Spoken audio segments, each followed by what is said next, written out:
Hey there! As I promised, today we have prepared another video interview with 3 students who went on exchange to Peru, Germany, and England. Let's hear what they have to say about their time abroad. My name is Jesse Pottinger. My name is Sheldon. My name is Elizabeth Douglas. My major is journalism, and I went on exchange in Peru, in Lima, Peru, at la Universidad Peruana de Ciencias Aplicadas. I'm studying marketing management, and I did my study abroad at Munich University of Applied Science. I'm a journalism major and creative writing minor. I did my exchange at the University of Central Lancashire in Preston, England. Had a few options that I could choose from based on the partner schools that KPU had, and ended up choosing Peru.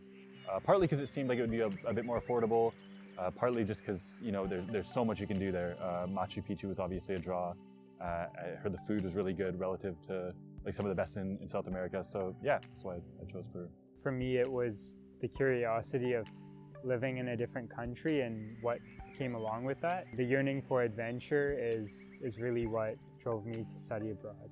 So as someone who goes to KPU, I don't get the chance to live on campus, or because I go to the Surrey campus but I live in Richmond, it's a lot of commuting.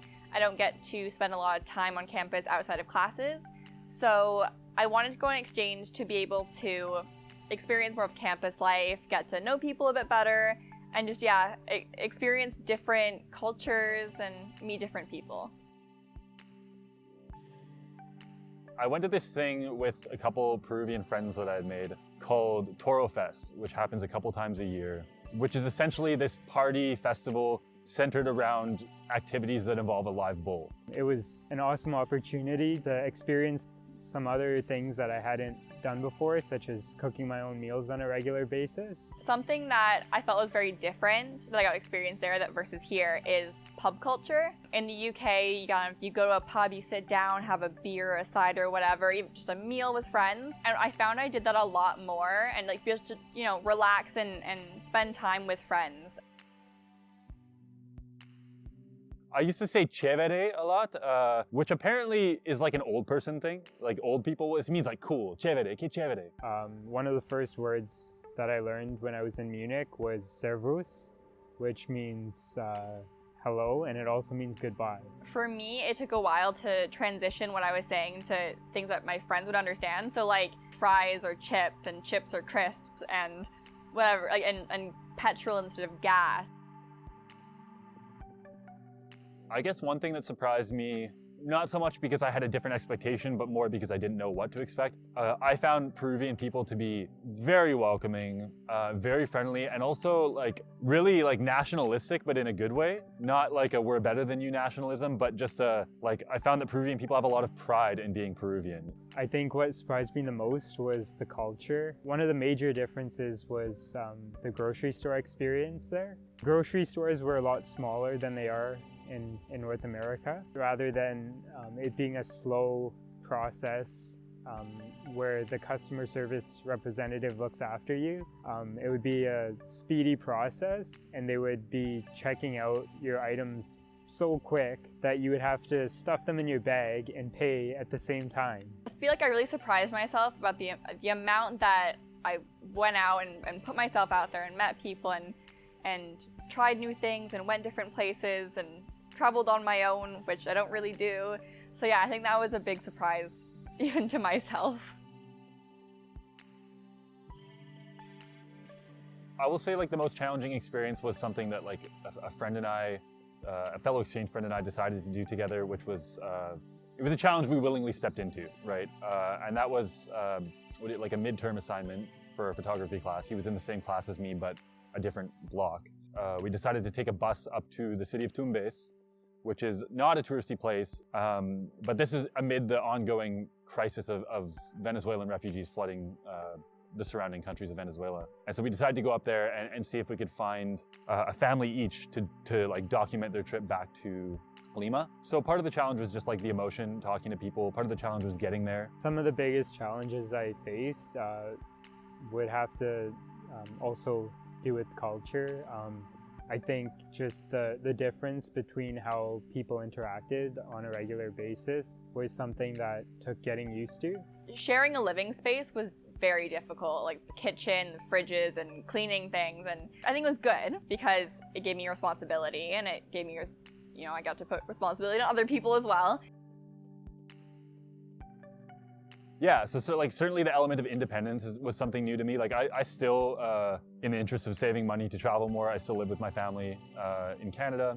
So that was new, just sort of like thrusting yourself into a place where you know absolutely no one is in itself something that by nature will force you to grow. Some of the ways that I grew as a person would be having a more open-minded and well-rounded perspective on different issues and just the world in general. I don't want to be someone that's like, when I studied abroad so I could find myself. But I really do think I did, and met new people and was able to find people that I could relate to and that I could, find who I was as a person. So yeah. So the item that I brought from my time in Peru is this mask, which I got in the jungle, visited this indigenous community near Iquitos, and they had some of these like traditional things that they had made. And the mask caught my eye because I've always collected masks. A few days before Oktoberfest began, I went to the Munich city center. I purchased these lederhosen, which is the pants. It's typically made of deer hide, and it was traditionally worn by working people in the region, but now it's often a fashion statement.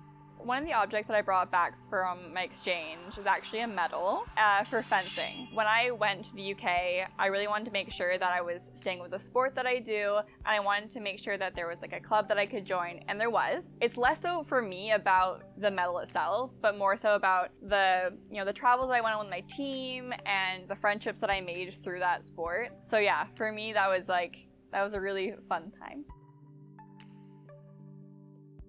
So the advice I would give to anyone that is thinking about studying abroad or just like traveling, it's easy to come up with all the barriers to it, and there are, many. Obviously, everyone has their own responsibilities. It can be like very daunting thinking about like the financial cost of studying abroad. But I know that for myself and anyone that wants to talk to people who organize study abroad trips at KPU, there's always ways around these challenges. There's scholarships, there's just countries that are themselves very affordable to live in. Peru is a great place to go if you're sort of budget-minded. For anyone considering to study abroad, I highly encourage you and urge you to just take advantage of this opportunity.